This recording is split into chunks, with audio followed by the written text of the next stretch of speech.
Hello, good evening, my dear student. This is Suraj Anand, chemistry teacher. Welcome to my channel, Suraj Anand Teaching. So, my dear student, today I come with my video, the Unit 2 solution. We are reading the chemistry paper 1, class 12. We are reading the vapor pressure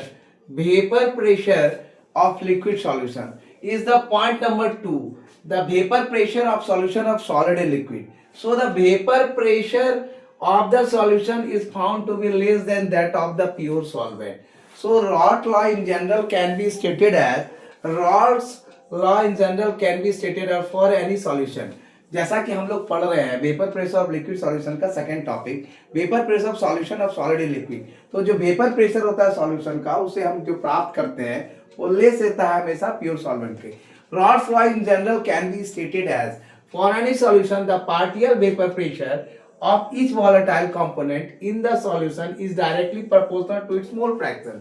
कहने का मतलब है Rawls law को अगर generally हम state करते हैं तो किसी भी सॉल्यूशन के लिए जो पार्शियल वेपर प्रेशर होता है हर वोलेटाइल कंपोनेंट का, वो सॉल्यूशन में वो डायरेक्टली प्रोपोर्शनल हो जाता है आपके मोल फ्रैक्शन से. ये चीज है.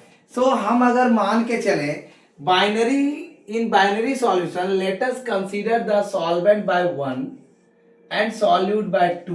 अगर हम बाइनरी सॉल्यूशन में कंसीडर करते हैं सॉल्वेंट को 1 से और सॉल्यूट को 2 से, when the solute is non volatile, जब सॉल्यूट नॉन वोलेटाइल रहेगा ओनली द सॉल्वेंट, जब solvent molecules are present in the vapour phase, जो वो वेपर फेज में प्रेजेंट रहेगा और कंट्रीब्यूट करेगा वेपर प्रेशर को, तो हम मान के चलते हैं P1 जो उसका होगा be the vapour pressure of the solvent, X1 be the mole fraction और P1 degree be the it's vapour pressure in the pure state.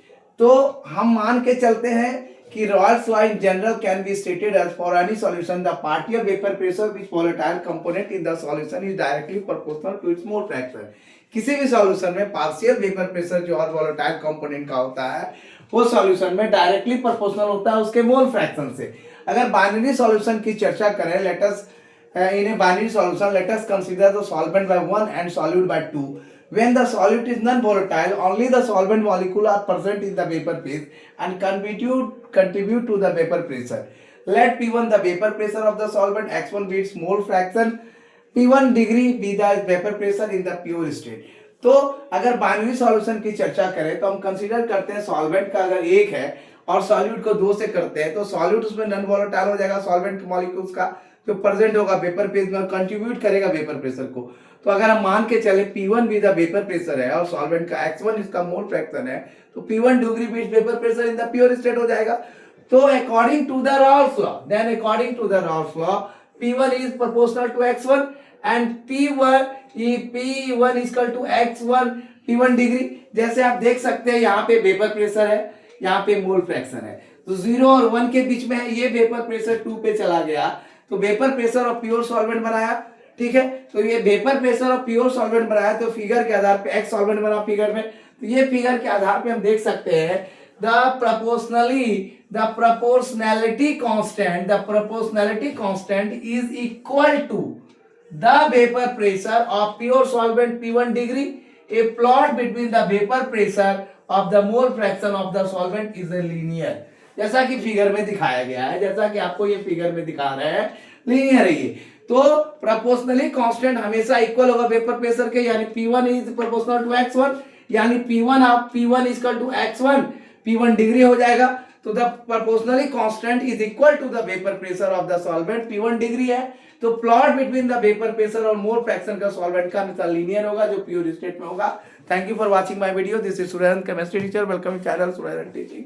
Give more views, like and share, and also subscribe my channel. Don't skip the video. Go throughout the video. Best of luck for your future coming examination. Thank you all of you. Share it more to more.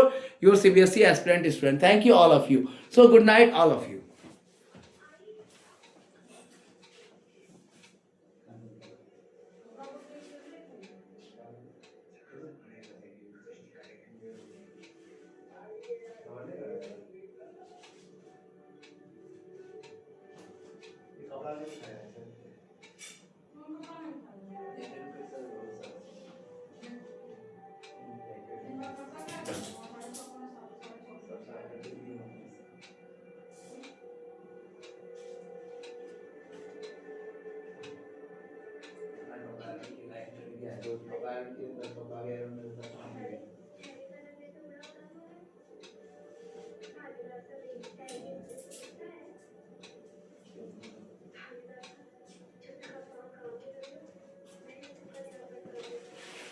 So my dear friend, thank you all of you. Good night.